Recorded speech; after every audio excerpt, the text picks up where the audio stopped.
Hey, what's up YouTube? This is 24K signing in. How's it going? I want to talk about the Sochi Olympics.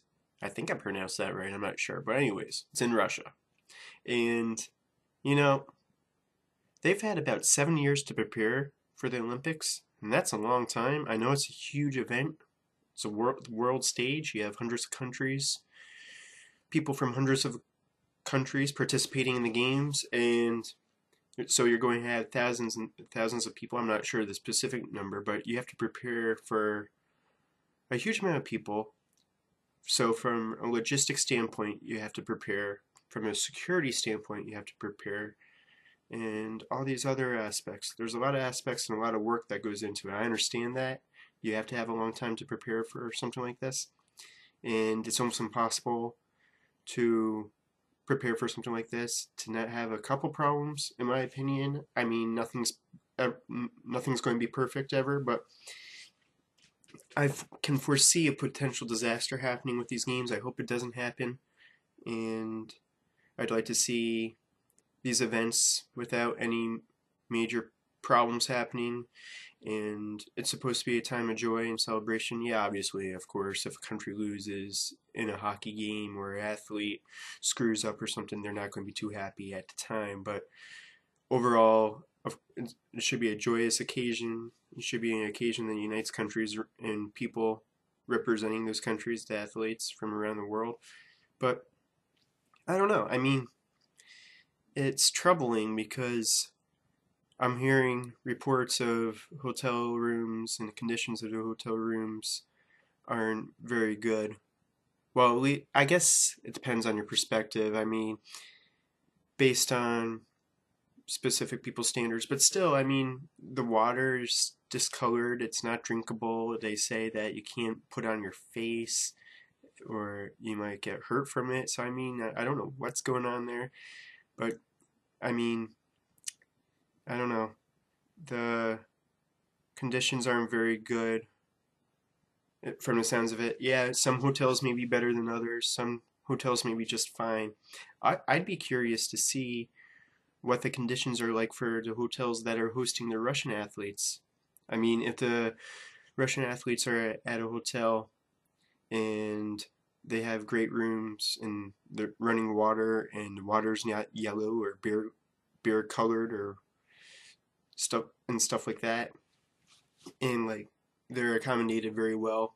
And then meanwhile, you got some U.S. athletes who aren't accommodated very well, or athletes from other countries that aren't accommodated very well. I mean, I think it's a mainly incompetence thing, in the fact that the city wasn't ready from a logistics standpoint to host this many people at once. Mainly that, but part of me, I'm not really a conspiracy theorist, but part of me thinks this. It's in the back of my mind. Maybe to some degree they placed athletes in certain hotels that weren't really accommodating. And so think about it. If an athlete's not well rested, if an athlete's not comfortable, and they've got very little or no sleep the night before. Now, it's possible that an athlete could get very little or no sleep the night before because they're just anxious and they're excited and they're partying and stuff like that. That is possible. But if an athlete got little or no sleep the night before and they're just uncomfortable and they have a big event the next day, most likely they're not going to perform very well the next day. So you got to think that there might be a little form of sabotage going on. But I think it is, that being said, I think it is mainly incompetence from a logistical standpoint. And then, of course, you got the security threats. There's always going to be security threats at these events, at any Olympics. It's nothing new. And the unfortunate thing is that we can't prevent everything. For every 1,000 attacks we prevent, there's always going to be that one that slips through the cracks. But that being said, I think they're doing everything within their power to prevent these attacks and to minimize the chances of anything major happening. So I really hope nothing happens, and if something does happen, most likely, in my opinion, I don't think it will be at the event specifically. I think it will be outside of the steel curtain, or whatever they call it.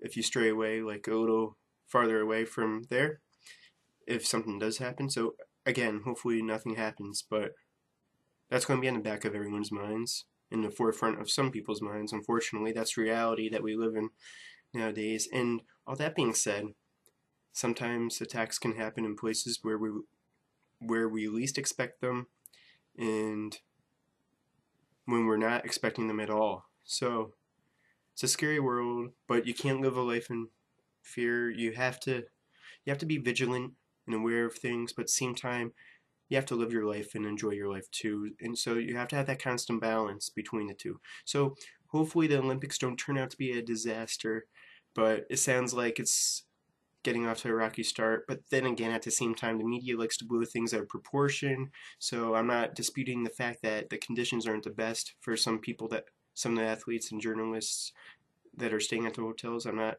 disputing that fact, but then again, the media does blow things out of proportion, so you have to take that into consideration too.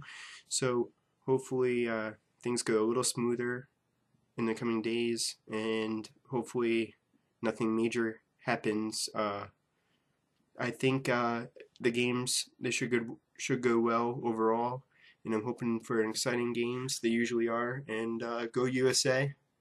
And I heard that Shaun White pulled out of the first event, but hopefully he'll be able to perform in the other events. And one of my favorite events in the Winter Olympics is the hockey. I love Olympic hockey. Go USA. And the snowboarding, skiing, speed skating are always fun to watch as well. And I even like the curling. I know it's a weird sport and it's unique, but maybe that's why I like it so much. It's unique. I think it's awesome. So let me know what you think of my video. Feel free to follow me on Twitter. My Twitter account is AlexGold14. And you can look forward to future videos of mine. I hope you enjoyed it, and thanks for watching.